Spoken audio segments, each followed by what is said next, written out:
बिस्मिल्लाहिर्रहमानिर्रहीम। रसूल अल्लाह सल्लल्लाहु अलैहि वआलिहि वसल्लम नज़ुल कुरान के वक़्त बहुत सख्ती महसूस फरमाया करते थे और इसकी अलामतों में से एक ये थी कि याद करने के लिए आप अपने होंठों को हिलाते थे।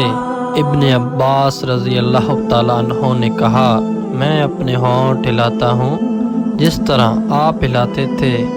सईद कहते हैं, मैं अपने होंठ हिलाता हूँ जिस तरह इब्न अब्बास रज़ी अल्लाह ताला अन्हो को मैंने हिलाते देखा।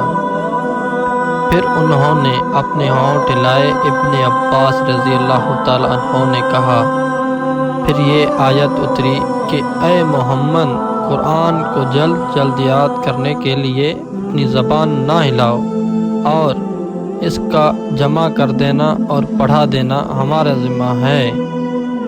हज़रत इब्न अब्बास रज़ी अल्लाह ताला अन्हो कहते हैं, यानी कुरान आप सल्लल्लाहु अलैहि वआलिहि वसल्लम के दिल में जमा देना और पढ़ा देना हमारा ज़िम्मा है।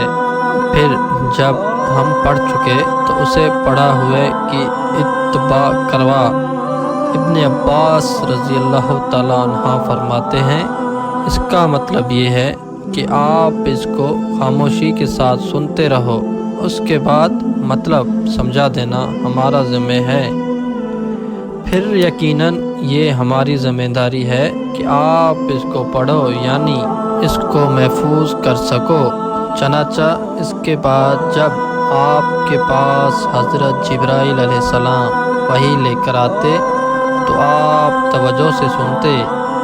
जब वो चले जाते तो रसूलुल्लाह सल्लल्लाहु अलैहि वआलिहि वसल्लम इस वही को उसी तरह पढ़ते जिस तरह हज़रत जिब्राइल अलैहिस्सलाम ने उसे पढ़ा था। सही बुखारी हदीस नंबर 5।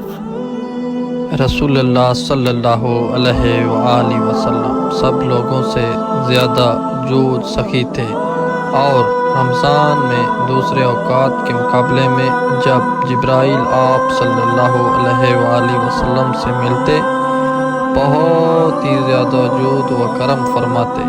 जिब्राइल अलैहिस्सलाम रमज़ान की हर रात में आप सल्लल्लाहु अलैहि वआलिहि वसल्लम से मुलाकात करते और आप सल्लल्लाहु अलैहि वआलिहि वसल्लम के साथ कुरान का दौरा करते। गर्ज़ आन हज़रत सल्लल्लाहु अलैहि वआलिहि वसल्लम लोगों को भलाई पहुँचाने में बारिश लाने वाली हवाओं से भी ज़्यादा जूद व करम फरमाया करते थे। सुभान अल्लाह। सही बुखारी हदीस नंबर 6।